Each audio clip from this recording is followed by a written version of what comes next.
China mga sangkay nagpapanik na dahil po sa ginawa ni Pangulong Bongbong Marcos. Yan po ang ating mag-uusapan ngayon.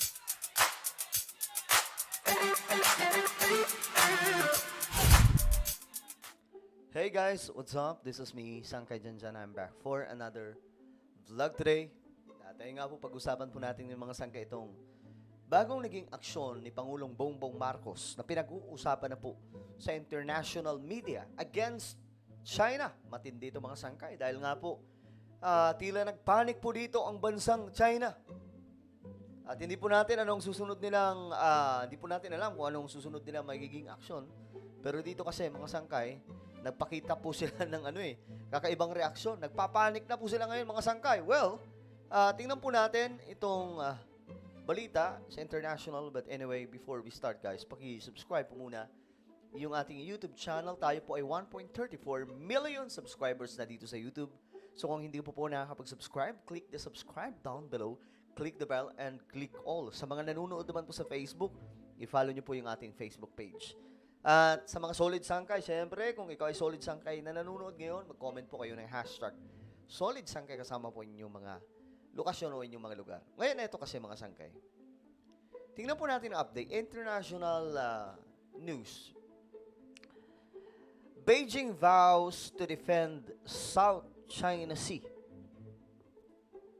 So bakit nila ito sinasabi mga sangkay? Kasi nga po, nagkaroon po ng panibagong batas ngayon ng bansang Pilipinas na ipinapakilala dito mga sangkay kung asaan ang teritoryo talaga natin sa West Philippine Sea. Pinakita po mismo ito, pinirmahan po ni Pangulong Bongbong Marcos. Ngayon, hindi po nagustuhan ito ng China. Nagulantang po sila sa ginawa ng Pilipinas. Ito ang nangyari mga sangkay. Tingnan po natin. Kasi, ano sila ngayon? Parang nagpapanik na po eh. In a fresh development over the South China Sea, China has formally rejected new maritime claims from the Philippines, stating that they severely infringe on its territorial sovereignty. Sabi po nila severely. Yung word na sinabi, nabanggit po nila mga sangkay, parang nasa panic mode po sila eh. Ayan o. Claiming the new legislation violates severely Beijing territorial sovereignty in the South China Sea. Di wow. Dito mga sangkay, sasalita ngayon sila mga sangkay ng mga mabibigat na salita. Na ito pong Pilipinas daw po, itong ginawa ni PBBM ay hindi maganda at ito daw po ay pag-violate ng malala mga sangkay, ng matindi sa territorial sovereignty ng Beijing o ng China. Kasi hindi nila magugustuhan yan mga sangkay kasi pinakita na po natin dito. Actually, ilalabas po yan soon. Ilalabas po yung mapa ng Pilipinas at ipapakita na po doon asan talaga yung teritoryo natin sa West Philippine Sea. Kasi marami sa atin, alam po natin na may claim tayo sa West Philippine Sea. Alam po natin na may teritoryo tayo dyan, pero hindi po natin alam asan banda. Diba?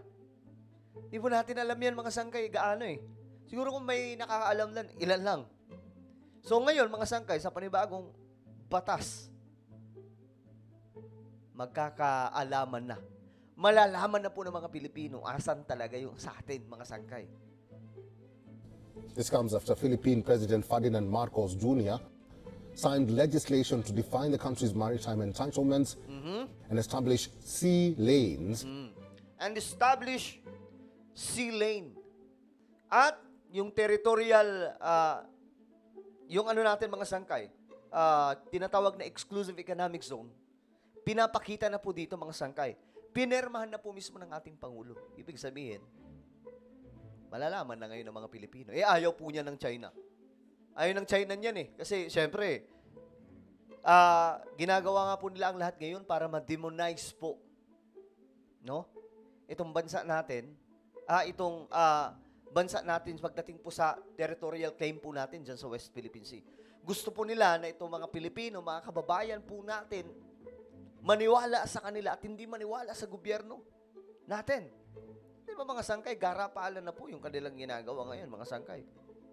So dito, masyado na po nating nakikita ng gusto na itong China talagang nagpapanik sila sa ginawa po ngayon ni PBBM na pagpirma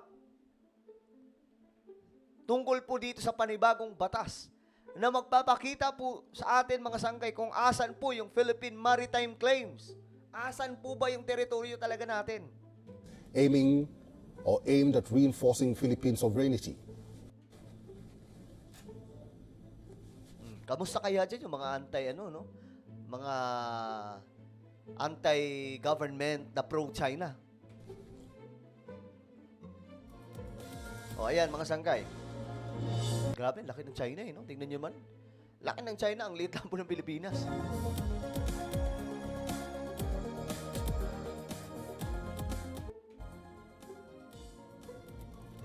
China, however, asserts that the South China Sea, including Scarborough Shoal or Huangyan Island, is part of its territory, a Scarborough. claim that has been the source of tensions between the two countries for years.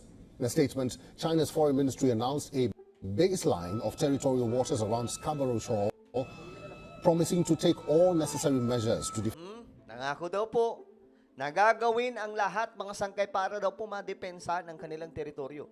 Tapos ngayon, syempre, may mga matatakot na naman dyan. Yung mga nervyoso dyan sasabihin, baka pa, ulan na tayo ng nuclear.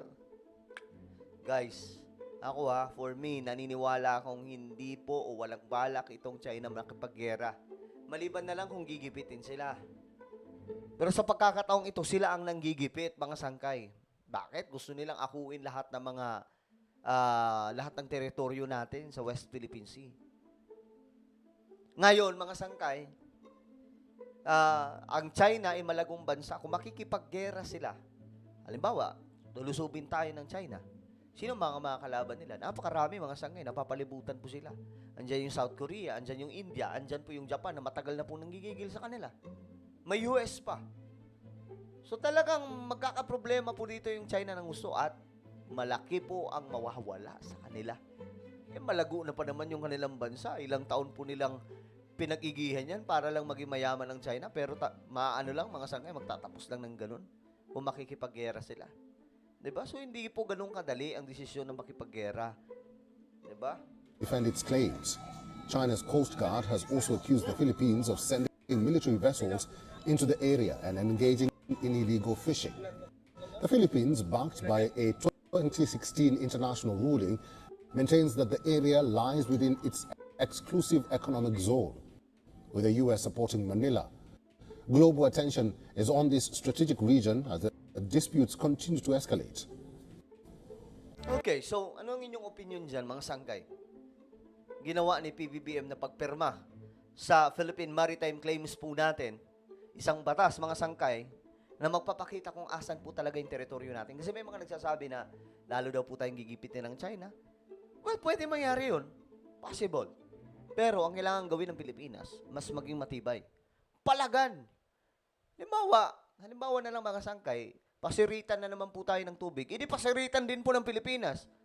Kasi yung Malaysia nga na, hindi naman ganun kalakas na bansa yan eh. Ginawa nila yan sa mga Coast Guard ng China na nangihimasok sa kanilang teritoryo. How much more pa po tayo? Yung Japan, mga sangkay, ilang beses na po nila pinalayas itong mga Chinese na pumapasok sa kanilang teritoryo. Binobomba ng tubig. May nangyari bang gera? Wala, mga sangkay. So, kailangan po talaga gumawa na po na mas mabigat na aksyon ng Pilipinas. Ano sa tingin nyo, mga sangkay? Comment nyo po sa ibaba ang inyong mga opinion. Meron po tayong isang YouTube channel, Sangkay Revelation. Hanapin nyo po ito sa YouTube. Kapag nakita nyo na, i-click nyo po yung subscribe, i-click ang bell, at i-click nyo po yung all. Ako na po yung magpapaalam. Mag-iingat po ang lahat. God bless everyone.